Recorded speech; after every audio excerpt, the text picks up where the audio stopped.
Assalamualaikum warahmatullahi wabarakatuh. Selamat sore teman-teman mahasiswa saya sekalian. Alhamdulillah kita masih dipertemukan dalam perkuliahan daring kita minggu ini. Jadi untuk kali ini nih kita akan membahas tentang buku besar atau bahasa kerennya disebut dengan ledger. Nah, nantinya di beberapa menit ke depan saya akan menjelaskan tentang proses atau tahap-tahap dalam pembuatan laporan akuntansi, di mana proses ini akan berjalan secara terus-menerus dan berulang kembali, sehingga menjadi suatu siklus yang disebut dengan siklus akuntansi, atau bahasa kerennya disebut juga dengan accounting cycle. Nah, nantinya setelah kita mempelajari siklus akuntansi, maka kita ketahuilah bahwa tahap pertama dalam siklus tersebut adalah terjadinya suatu transaksi, di mana di setiap transaksi itu pasti memerlukan bukti untuk memastikan sah atau tidaknya suatu transaksi itu dicatat. Sehingga hari ini kita juga akan membahas sedikit tentang bukti transaksi. Lalu, tahap yang berikutnya adalah proses pencatatan dengan jurnal umum yang sudah kita bahas di materi sebelumnya. Nah, tahap selanjutnya dalam proses akuntansi ini adalah proses penggolongan, di mana dari proses pencatatan di jurnal umum tadi, kemudian akun-akun yang muncul dalam pencatatan di jurnal umum tersebut akan kita kumpulkan dengan akun-akun yang sejenis atau yang sama, yang disebut dengan proses pemindah bukuan atau posting ke buku besar.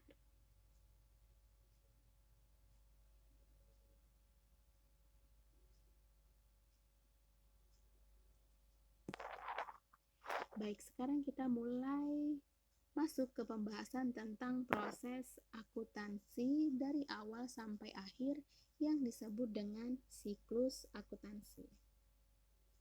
Di mana tahap pertama dalam siklus akuntansi ini adalah transaksi. Nah, yang perlu diketahui dalam proses transaksi ini adalah kita harus mengetahui terlebih dahulu mana transaksi yang harus dicatat dan mana transaksi yang tidak perlu dicatat. Dan kemudian tahap yang kedua dalam siklus akuntansi ini adalah proses pencatatan. Proses pencatatan ya. Nah, di mana proses pencatatan transaksi ini kita catat berdasarkan dari bukti transaksi yang ada, di mana transaksi ini dapat berasal dari cek, nota, faktur, memo, atau kwitansi yang diterima di setiap pengadaan transaksi atau kejadian yang ada di perusahaan. Setelah itu, kita lakukanlah pencatatan dengan jurnal umum. Nah, pencatatan transaksi dalam jurnal ini kita lakukan berdasarkan data yang terdapat dalam bukti transaksi, di mana jurnal ini dicatat secara kronologis sesuai dengan tanggal terjadinya transaksi itu terjadi. Nah, tahap selanjutnya dalam siklus akuntansi adalah penggolongan.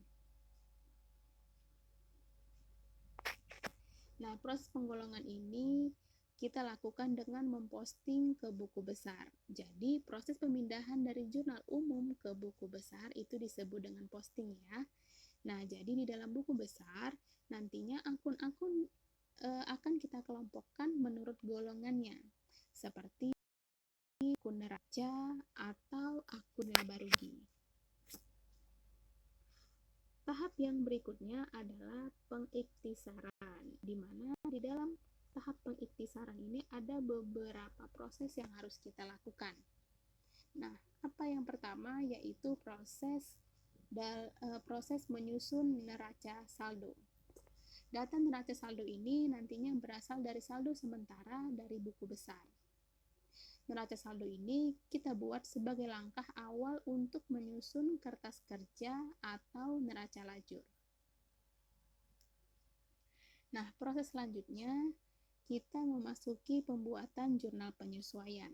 Terkadang, sewaktu perusahaan melakukan pencatatan ke dalam laporan, ada akun-akun yang belum sempat tercatat. Maka disinilah pencatatan dilakukan untuk mengetahui saldo akun real atau yang disebut dengan akun yang ada di dalam neraca, atau akun nominal, yaitu akun yang berada di laporan laba rugi dengan sebenarnya.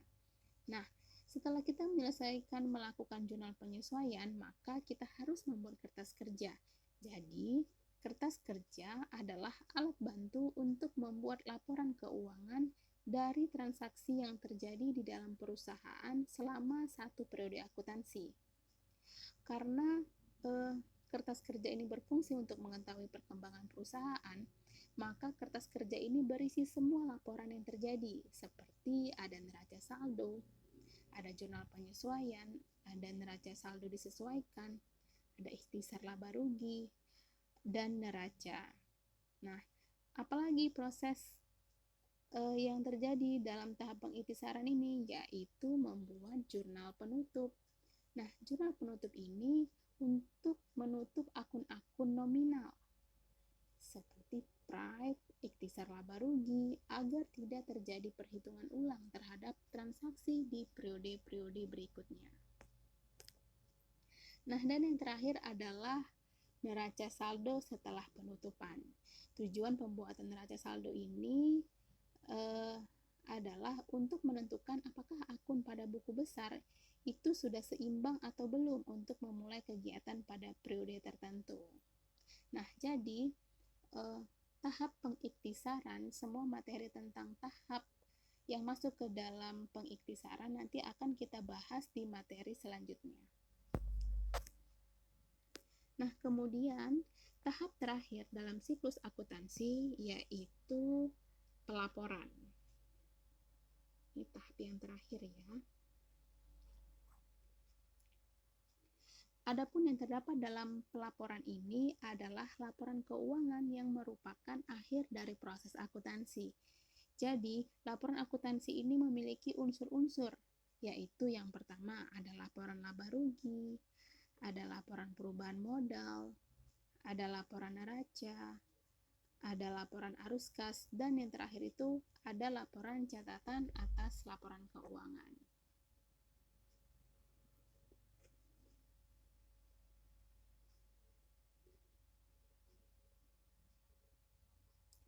Nah, setelah kita mengetahui siklus akuntansi tadi atau proses dari awal hingga akhir dari akuntansi, sekarang kita akan mengupas sedikit tentang proses per tahapnya, terutama pada tahap transaksi, pencatatan, dan penggolongan. Nah, di mana saya akan menjelaskan tentang tahap yang pertama, yaitu transaksi. Nah, seperti yang saya katakan tadi, bahwa yang perlu jadi perhatian di sini bahwa transaksi yang dicatat adalah transaksi keuangan ya, yang dibuktikan dengan bukti transaksi. Di mana bukti transaksi ini terbagi menjadi dua jenis, yaitu bukti transaksi internal dan bukti transaksi eksternal.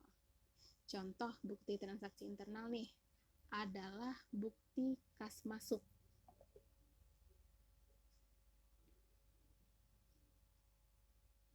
Ini contohnya ya, contoh bukti penerimaan uang atau bukti kas masuk. Jadi ini contoh dari bukti transaksi internal.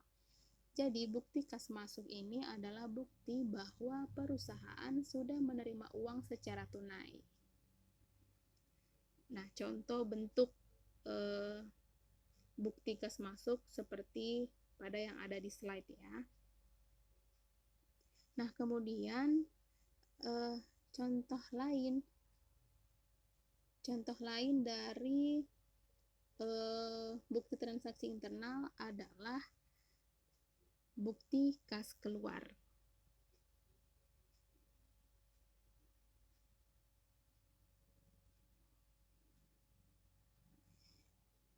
Nah, jadi bukti kas keluar ini adalah bukti bahwa perusahaan sudah mengeluarkan uang secara tunai, seperti untuk pembayaran gaji, pembelian dengan tunai, pembayaran utang, ataupun pembayaran lainnya.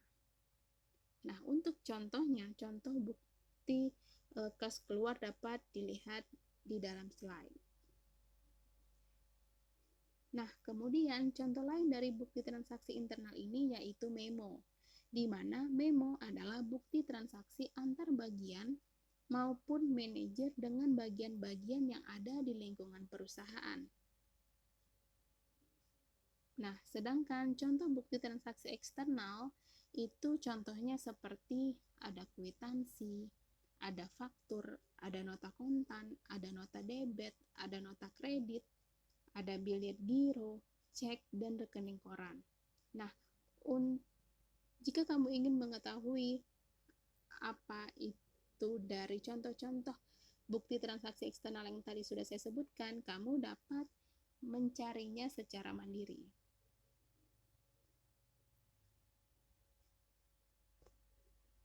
Nah, baik.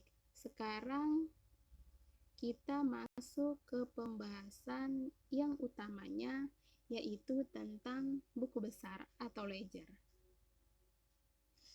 Jadi, jangan dibayangkan ya bahwa buku besar dalam akuntansi itu adalah buku yang berukuran besar. Jangan. Tetapi, buku besar adalah kumpulan dari akun-akun yang saling berhubungan. Jadi, secara simpelnya, buku besar itu kumpulan dari akun-akun yang sama atau yang sejenis yang muncul dalam pencatatan di jurnal umum. Jadi misalnya nih, di jurnal umum ada akun kas, maka semua akun kas yang muncul dari pencatatan jurnal umum kita kumpulin dalam satu buku besar. Nah, kemudian apalagi tentang buku besar?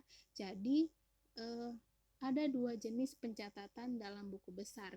Yang pertama adalah buku besar 2 kolom atau yang biasa disebut dengan bentuk T atau T-table. Di mana dalam tabel ini sesuai dengan namanya terdapat 2 kolom, yaitu kolom debit dan kolom kredit. Nah, dapat dilihat contoh dari bentuk buku besar T-table adalah seperti yang tertera di slide. Jadi nama akun itu berada di tengah atas ya. Kemudian di sisi sebelah kiri itu ada kolom debit dan di sisi sebelah kanan itu ada kolom kredit.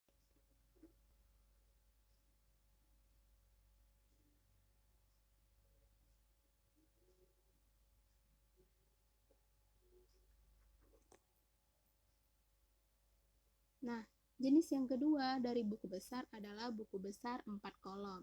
Seperti namanya juga, maka bentuk buku besar ini memiliki 4 kolom, di mana 2 kolom merupakan kolom debit dan kredit. Nih, kolom yang pertama itu ada kolom debit dan kredit. Kemudian, 2 kolom berikutnya adalah kolom kredit dan debit juga, tapi untuk saldo sementara. Jadi berbeda ya dari 2 kolom sebelumnya.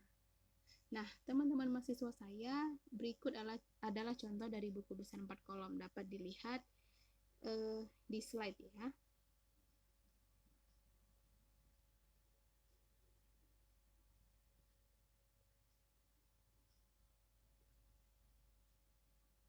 Nah, sekarang kita masuk ke contoh soal agar teman-teman mahasiswa saya lebih memahami tentang buku besar tersebut.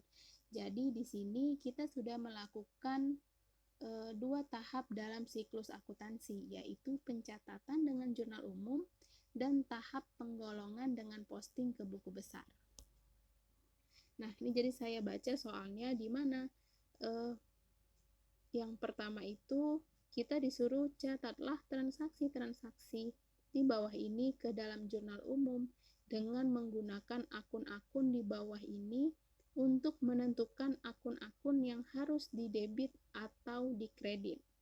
Nah, itu ada nama akun, yang pertama itu kas, yang kedua ada perlengkapan kantor, yang ketiga itu ada utang dagang, yang keempat itu ada modal alif, dan yang kelima itu adalah pendapatan jasa. Nah, dengan sudah diketahuinya nama akun-akun yang harus harus muncul di pencatatan, ini nama-nama akun yang sudah muncul, maka kamu sudah lebih mudah dalam melakukan pencatatan transaksi ke jurnal umum, karena kamu hanya tinggal menentukan mana akun yang harus dicatat di debit dan mana akun yang harus dicatat di kredit dengan menggunakan akun yang sudah tersedia sesuai dengan transaksi yang terjadi.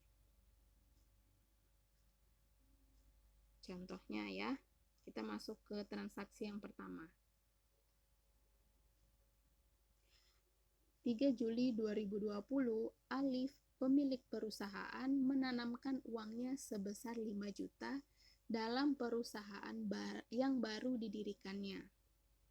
Nah, ayo ingat-ingat materi sebelumnya pada minggu lalu tentang jurnal umum. Nah, kalau transaksinya seperti ini, maka akun yang muncul adalah kas dan modal Alif. Kenapa? Karena dengan adanya setoran Alif ini, maka kas perusahaan bertambah dan modal Alif juga bertambah, di mana kas jika bertambah itu ditulis di sebelah debit, dan modal kalau bertambah itu dicatat di sebelah kredit. Dan jangan lupa kita cantumkan tanggal transaksi dan nomor bukti yang ada sesuai dengan soal. Ini nomor buktinya dan ini tanggalnya. Nah, kemudian transaksi yang kedua. Pada 5 Juli 2020, membeli perlengkapan kantor seharga 550.000 dengan kredit dengan nomor bukti 002. Nah, bagaimana jurnal umumnya?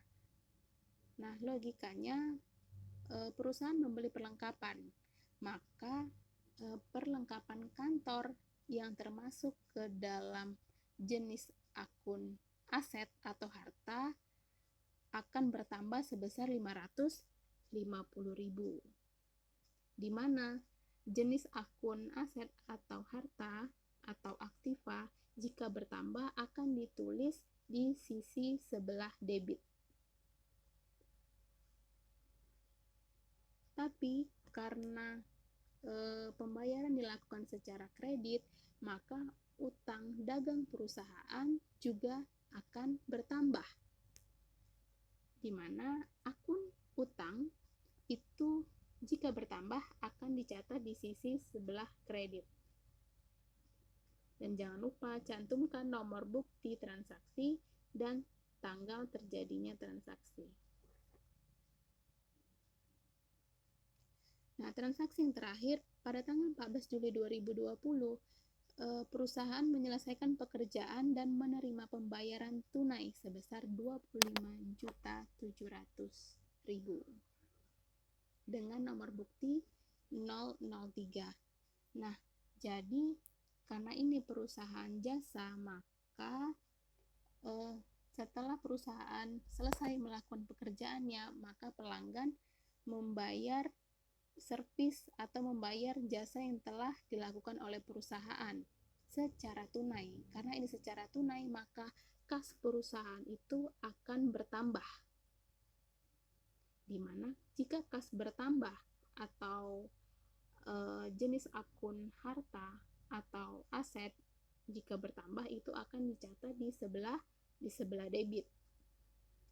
Kemudian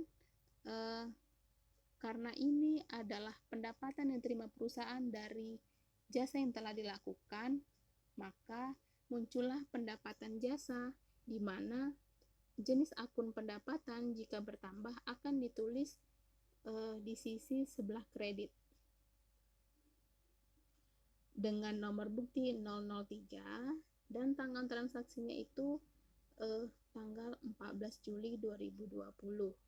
Jangan lupa di dalam jurnal umum setelah nama akun yang berada di sebelah kredit ada keterangan ya. Seperti pada transaksi yang terakhir itu ada keterangannya penerimaan pendapatan jasa. Nah, kalau kita perhatikan lagi akun-akun yang muncul dalam jurnal umum ini sesuai dengan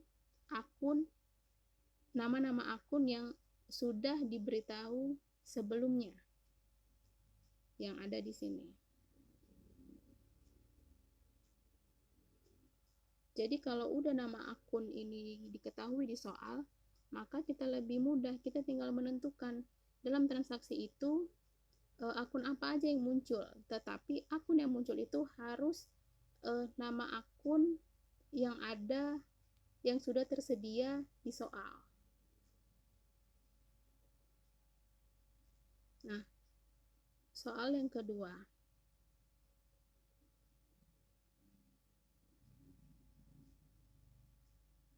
Nah, soal yang kedua itu, pindahkanlah ayat jurnal yang sudah dibuat di buku besar dengan bukti T-tabel. Ayo ingat lagi, apa itu buku besar? Yaitu kita mengumpulkan akun-akun yang sejenis. Nah, yang pertama kita lihat nama akun yang sudah tersedia tadi. Yang pertama itu adalah akun kas. Ini ya, akun kas. Maka kita lihat. Nih, yang pertama itu akun kas. Buku besar akun kas. Nah, kita lihat di jurnal umum yang sudah kita lakukan tadi, di proses pencatatan dalam jurnal umum tadi. Nah, pada transaksi mana saja akun kas itu muncul? Nah, yang pertama kita lihat pada tanggal 3. Nah, pada tanggal 3 Juli 2020 dengan nomor bukti transaksi 001 ada akun kas di pencatatan jurnal umum yang ditulis di debit sebesar 5 juta. Ya kan? Maka kita catatlah di buku besar dengan nama akun kas. Karena tadi di jurnal umum ada di debit dari transaksi tersebut, maka kita tulislah di kolom debit dengan keterangan apa yang di jurnal umum tadi yang muncul akun kas tadi, yaitu penyetoran modal oleh Alif sebesar 5 juta rupiah. Nah, kemudian di mana lagi akun kas muncul di jurnal umum tadi? Nah, muncul di transaksi atau di jurnal umum transaksi tanggal 14 Juli. Ya, di tanggal 4 Juli ini ya. Di mana akun kas dicatat di sebelah debit sebesar 25.700. Ini kita catat di T-tabelnya, di buku besar bentuk T-tabel dengan keterangan sesuai di jurnal umum penerimaan pendapatan jasa sebesar 25.700.000. Ada lagi nggak akun kas yang muncul dari jurnal umum yang sudah kita buat tadi? Tidak ada kan? Nah, kalau tidak ada, tinggal kita jumlahkan. Nah, kalau kita jumlahkan, maka total debit kas perusahaan berjumlah 30.700.000.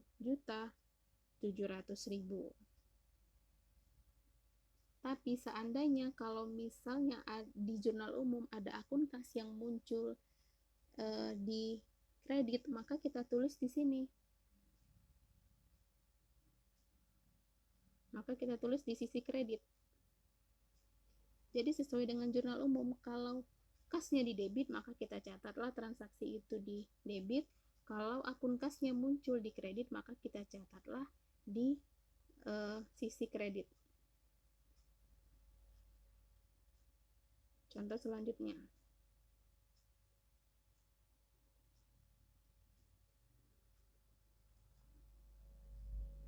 Akun perlengkapan kantor.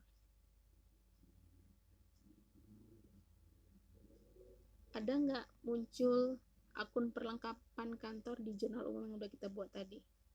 Ada. Pada tanggal berapa? Pada tanggal 5 Juli 2020 dengan keterangan pembelian perlengkapan kantor yang ditulis di debit sebesar 550.000. Ada lagi nggak akun perlengkapan kantor yang muncul di jurnal umum selain tanggal 5 Juli 2020? Tidak ada.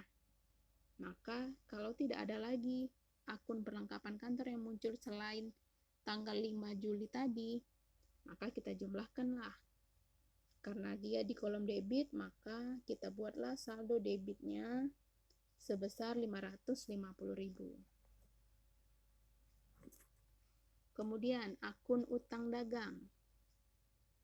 Ada nggak akun utang dagang yang muncul di jurnal umum sudah kita buat tadi? Ada. Pada tanggal berapa? Pada tanggal 5 Juli 2020. Di debit apa di kredit? Di kredit, maka kita tulislah di kolom kredit sesuai dengan keterangan yang ada di jurnal umum, yaitu pembelian perlengkapan kantor. Ada lagi nggak transaksi utang dagang, tentang utang dagang yang muncul di jurnal umum selain tanggal 5 tadi? Tidak ada. Kalau tidak ada, maka kita buatlah di debitnya kosong. Dengan saldo kredit 550.000. Kemudian akun modal alif. Ada nggak akun modal alif yang muncul di jurnal umum tadi? Ada. Di tanggal berapa? Di tanggal 3 bulan 7 2020. Di debit apa di kredit? Di kredit sebesar 5 juta rupiah. Dengan keterangan penyetoran modal awal alif. Ada lagi akun modal alif yang muncul di debit atau di kredit yang berikutnya? Tidak ada. Jika tidak ada, maka kita buatlah saldo kredit sebesar 5 juta rupiah. Nah, yang terakhir akun pendapatan jasa. Akun pendapatan jasa itu ada kan tadi di transaksi terakhir ya, tanggal 14, yang muncul dari transaksi tanggal 14 itu sebesar 25.700.000. Di jurnal umum tadi dicatat di debit apa di kredit? Di kredit. Nah, tanggal 14 dengan keterangan penerimaan pendapatan, maka kita tulislah dia di kolom kredit tanggal 14 Juli 2020 dengan keterangannya penerimaan pendapatan sebesar 25.700.000.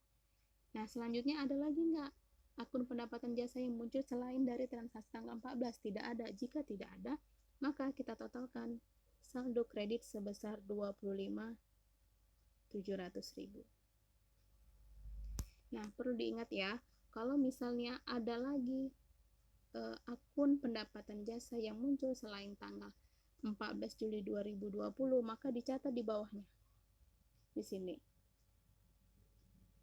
Nah, kalau akun pendapatan jasa itu muncul di jurnal umum tadi di sisi debit, maka dicatat di sebelah sini.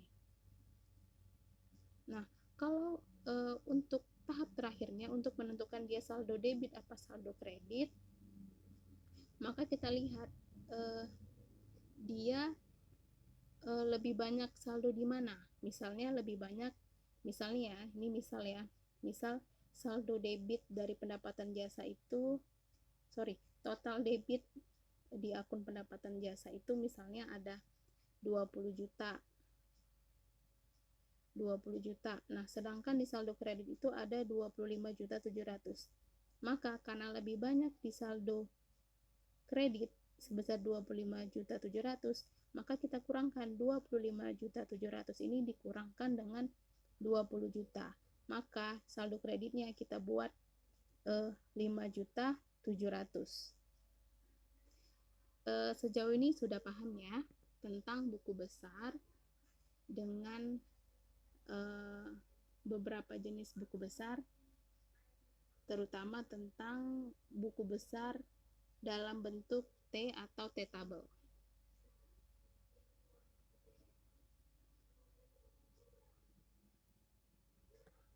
Nah, demikianlah pembahasan tentang materi perkuliahan kita kali ini. Jika ada yang ingin ditanyakan seputar materi perkuliahan, silakan komen di sini atau melalui Google Classroom yang sudah tersedia.